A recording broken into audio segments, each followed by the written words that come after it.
Warning, F-bombs are armed and may be dropped. Okay, YouTube has decided that they're going to change their policy again. They're going to allow election rigging discussions again. No, Susan, no. We're not that stupid. We already know the game. And for those of you that maybe tuned in late or something, the game goes like this. They allow election uh, uh, uh, rigging discussions to start again. If there's another 2016 miracle and Donnie does win, all is well. You may speak to your heart's content. If 2024 is properly rigged, like 2020 was, they're going to shut it down again. Oh, you can't be talking about election rigging that's damaging to our democracy. See, it's simple. We're not that stupid. I'm sorry, Susan. Well, actually, I'm not the least bit sorry. We know this scam already.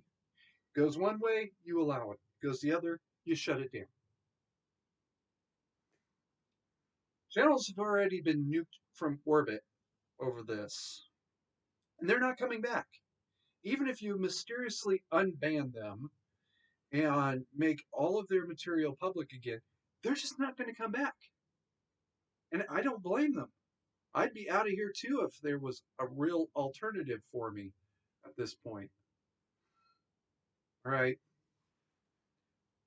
Rumble's nice, but nobody goes there. Simple as that. BitChute's nice, but nobody goes there. It's as simple as that. Pornhub, where I started, was nice, but nobody was watching my channel. They're there for the porn. It's not a complicated concept. The best I ever got was some guy who went all ape shit about my fight for humanity video. Oh my god, that's only 10 billion. Oh yeah, that kind of thinking is the reason it's gonna happen, you dumb motherfucker. So anyway, um, those content creators, even if you do unban them, they're not coming back, Susan.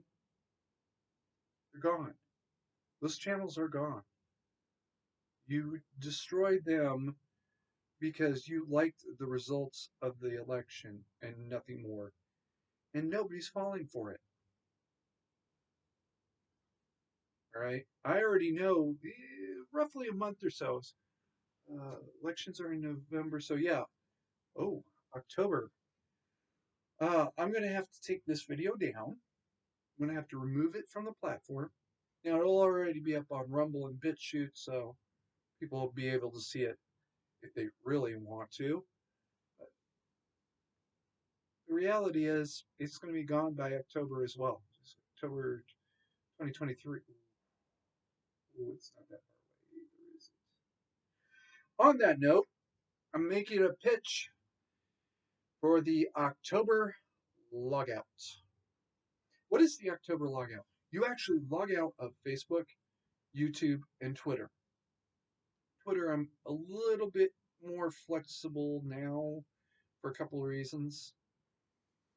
And let's just be honest, Elon's the main reason. There's also extreme urgency matters. You need to let your family know that you're still alive after a hurricane or a mass shooting or an earthquake. Two of the three are more likely than one. Just saying. Um, Either way, log out of the big three for that month. What's going to happen? Uh, they're going to see their revenues. Well, they're going to see their eyes on time drop precipitously. I'm hoping for a third. All right. Some people think, well, if this is all about the ads, you can just get an ad blocker. No, that's not how it works. They don't care if you've seen the ad or not. It doesn't make a difference.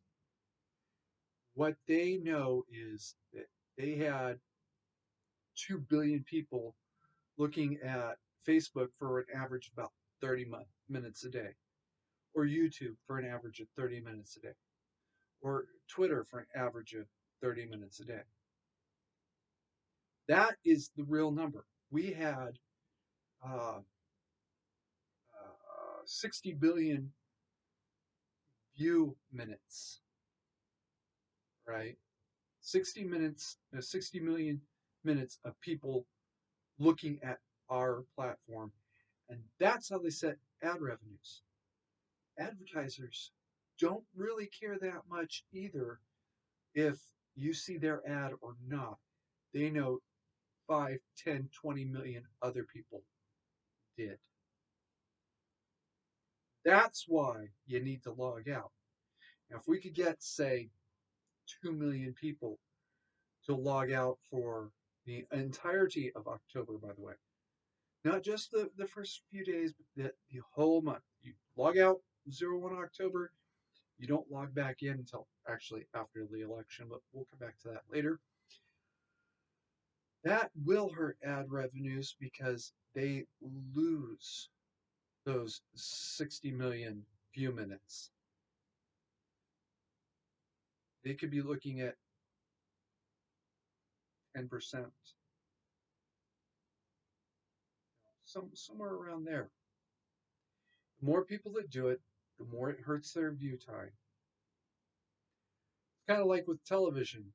You ever notice how the volume for advertisements is way, way higher than the volume for the show that you're watching? Well, that's because they know when when the commercial breaks come on, people get up, they go use the toilet, they get snacks, drinks, whatever. You're not actually watching the TV, so they turn that volume up so you have to hear it. You have to hear about whatever it is that they're hawking. That's how that works. And view minutes is how Twitter, YouTube, Facebook, BitChute, Rumble, um, well, I mean, all of them. That's how all of them work. If you log out, they're not getting those view minutes. If you stay logged in, they're getting those view minutes. Ad blocker or no, they don't care. It doesn't change anything. The only thing that will change them is when revenues, especially shareholder revenues, drop through the deck. That's what gets their attention. Even Marky Mark, with the way he rigged the Facebook shareholder system, is not going to be very happy with the results of 300 million people logging out from Facebook for a full month. That's, by the way, would be just Americans, not everybody worldwide. Okay, there was new subject. There was a shooting today. Two people are dead. One is injured. Excuse me. Two are dead. Five are injured. One is critically injured. The shooter was 19 years or 18 rather years old, and it was a school zone. University of Virginia, I believe. Anyway, it was in Richmond, Virginia. Richmond or Virginia law says that if you're not 21, you can't have a handgun. Yeah. Federal law says you can't have a handgun or any kind of gun on school grounds. So already two laws are broken. But it gets worse because apparently the school knew that there was a threat. So they had some sort of previous warning uh, or something at the very least. So he went there with the intention of murdering people to begin with. They knew this. He got in there anyway. He already had murder in his mind. They knew he was coming. School zone, and he's underage. Tell me what your precious gun control laws did to stop this. Well, take your time. I'll wait. Okay. Next subject. Let me look at the time. Okay. The next subject. Apparently, somebody blew up a dam in in Ukraine, but in the Russian-controlled territory. All right. I'm not jumping to a conclusion. I don't know who did it. I know I don't know who did it, and until we at least know how it happened, there's no way to know. And even if we did know how it happened, we may not know who was behind it. There's two things I would believe. First, it was packed with explosives. Okay, that would create a situation where only Russia could have done it because that means walking that stuff in. I'm really thinking that's not how it went down, though. The next scenario that I would believe we knew who did it is if one side or the other said, oh, actually, yes, we did do that. And I'm only going to give it partial credit for believability. Here's the problem with that scenario. Um, both sides have already accused the other of doing it. And now all of a sudden to turn around and say, oh, you know what? Nope, that was us after all. Just, it's not ringing true to me. Uh, there would have to be some sort of physical, not documentary. Right? Anybody can write a document. I could literally write a document right now. I'll turn to Sam and ask him to type out something in Russian that says um, that are orders saying take 200 kilos of high explosive, pack it into the dam, and blow it up.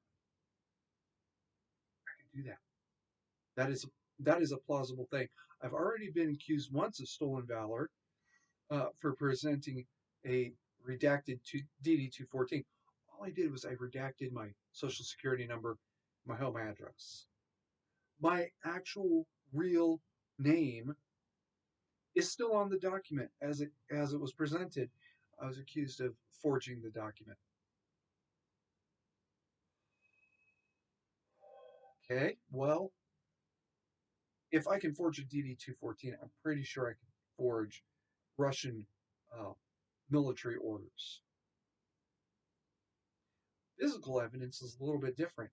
Even then, if it is a missile or rocket attack, well, both sides are using missiles and rockets. Both sides are using Russian built missiles and rockets, right? Um, Ukraine actually had Russian built missiles and rockets at the start of the conflict and have captured more over time. It's entirely plausible they did it. The only thing I will go along that line, if you follow the channel at all, you know I go a little bit funny in the head when I start talking about Iran. Um, well, not this time. Yes, it's plausible Iran did it. They have all of the necessary tools to do it. They might even have a motive, although it's one of those really weird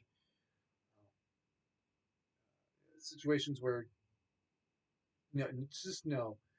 Let's just cut to the chase here. No, unless the Iranian government came out and said, yes, we did it. This is how we did it. And this is why we did it. I mean, I would have to have the confession, the means, and unimpeachable means at that, and motive. Motive could be impeachable. I'm okay with that. But the means have to be unimpeachable, or I'm just not going to buy it. Um, just doesn't feel, it doesn't seem reasonable. There's come to light recently a rigging, absolute fucking rigging, um, in the pro Russia camp about how the war started again. New subject, sort of. Part of it is a claim of uh, genocide, actually, against Ukraine. Um, no, no. Ukraine was actually fighting a civil war that was started by Wagner Group mercenaries going into Ukraine, recruiting locals, local Russians mostly, to start assassinating uh, pro anti-Russian um, government officials. Right, but it gets worse. There's an accusation that the Ukrainians shelled opposition headquarters. Um, no, that's not what happened. An artillery shell went off inside of the opposition headquarters building. That part happened. How did it get there? Well, the least implausible scenario is that Wagner Group brought the artillery shell to the opposition headquarters, and either with a degree of callous indifference to human life that even Wagner Group doesn't seem to have at their disposal, although I could be mistaken. The Wagner Group is some really awful people. Dmitry Utkin was kicked out of the GRU because he was accused. He was never proven guilty of rape. He was accused of rape, and the GRU felt it was time for him to go.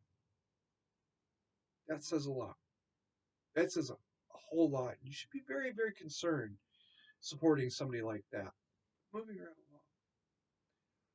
along. Wagner Group brought the opposition group the artillery shell. Now, whether through that degree of callous indifference to human life, which, like I said, seems to exceed that the Wagner Group is even capable of, or through incompetence and mishandling, which is infinitely more likely, the artillery shell detonated inside of the opposition headquarters. I think it was 12 people killed. Ukraine didn't shell the opposition headquarters. An artillery shell went off. And it's much, much more likely than anything else that it was a victim initiated incident. This also ties into the bridge bombing from what was that, November, October, November, I think it was, when a truck bomb exploded. No, it was much more likely to be mishandled ordnance. The fact that the truck was headed from Crimea to Russia and seems to have passed at least one security camera that was showing a big chunk of the bridge tells me it's much more likely Russians knew exactly whose truck that was. And they cut the video that showed otherwise. Oh, Kerry knows this trick. You give the people the evidence you want them to see rather than all of the evidence. And what little evidence you do allow people to see, you make sure that you put it in the light you want them to see it in. Yeah, Kerry's not as stupid as you thought he was, is he? So yeah, then that truck probably was not a deliberate act. It was probably just the shells were mishandled. My guess is one of them actually fell out of the storage rack. They put them in racks, right? Well, if you don't have it in the rack correctly and it falls out, and that firing pin is uh, hit, like a rivet or another shell or something a corner of another uh, uh, rack. First one goes off and it takes the rest with it. That's a big kaboom. There's also a theory, and this was floated by Wall Street Journal, I believe it was, that well, they show the video. It appears that there is something passing under the bridge. Could that have been some sort of vessel? Could that vessel be the source of the explosion? Well, I can't say it's not true. I only say that explosion does seem to start right about where that truck was. Okay. At at any rate, this war started because Wagner Group started a civil war. Whether they did so at the behest of Moscow or not is a question that can never be proven, can never be disproven either. You can't prove a negative. Um, whether they did start it or not, yeah, that's something that would be very, very difficult to prove. Um, you would have to have something that shows, okay, well, Moscow actually did tell them to do this thing. Good luck with that. I'm not going to hold my breath, even if it's true. Um, there's the chances of ever finding that evidence basically non-existent. All right, we're at 20 minutes now. This is a premiere because I'm actually out of town this week. Um, for those of you that know about my uh, penchants for travel abroad, you have kind of an idea what's going on now. Yeah, yeah. I might have taken a trip down to Florida. Might have swung through Texas. Might have shot back up through Nevada, but I don't want to stop to take the time uh, that I should be on the road. Just saying. Okay, last week I talked about first aid kits. Definitely, definitely, definitely.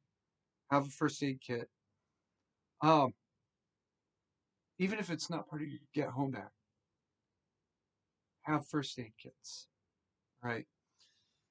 Carl from InRange was actually talking about this about 3 or 4 years ago. How his range bag has a first aid kit in it because accidents happen. And sometimes it's not anybody's fault.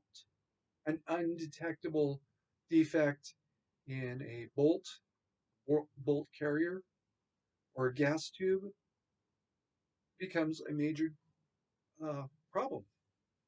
That does happen. Very, very rare, but it does happen. Um, you may have had a squib load go very, very badly for you because by the time you determined that it was a squib load, you'd already uh, fired. You'd already squeezed the trigger for the next round. That happens. Um, might be your own fault. Like putting a wire coat hanger into an AR-15 and then running 5.56 through it. Yeah, that happened. There's a million reasons. Having the first aid kit in your range bag, it's not like it's taking up that much room. Um,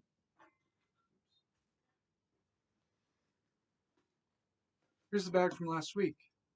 Right? It is a big bag. You're right. Fits in there. This would easily fit into any kind of duffel bag that I've ever seen. Um, hell, this would even fit into my into my jump bag. Yeah, it was a messenger bag that I usually carry around with me. Um, Actually, it's not a bad idea. I should try that out. And I could just take this with me all the time. At any rate, it's not important here.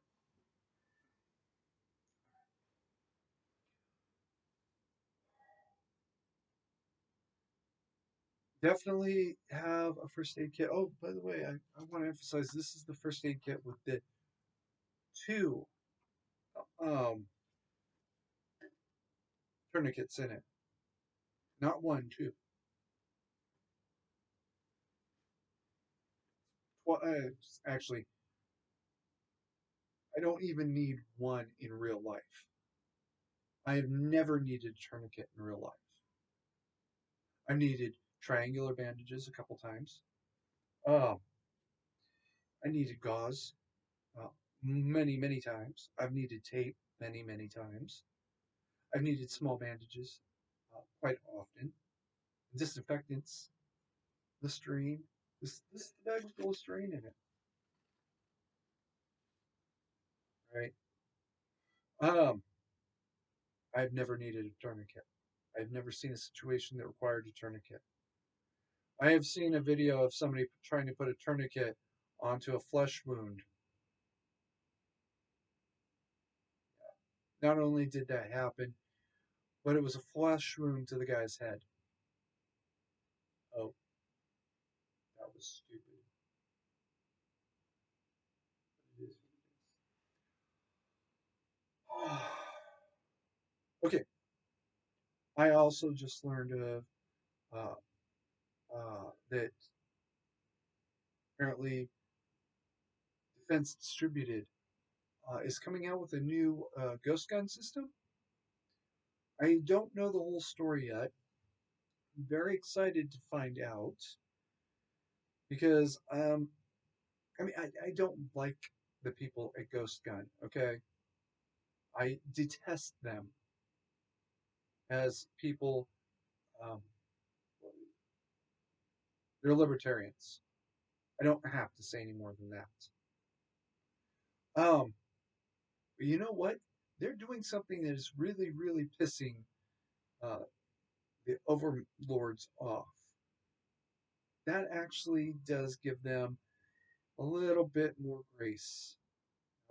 You're making the master angry. Okay. I can forgive some of their sins for the good that they're doing. I'll be very excited to see what exactly it is that's coming out. I really will. I want to see just how pissed it's going to make Joe and his masters in Tehran. Because to be perfectly blunt, uh, libertarians are absolutely dangerous. Uh, what they are, they're absolutely dangerous. Uh, the literal fascists in Tehran are just as dangerous. And at the end of the day, libertarians aren't religious fascists. That gives them a few points. I'm literally having to choose between satanic fascists or, well, satanic fascists, um, atheist fascists. That's not a great place to be in. Having to choose which boot is going to hurt my neck less. On the other hand, hey, what would I be if I wasn't honest? All right, we're at 30 minutes. I bored you enough. Like I said, there won't be a live um, this week. Instead, there's this upload. I will try to catch the premiere. Um, I might be on the road at the time. I don't know. I'll have to let you know. All right. Keep calm and mandatory carry on.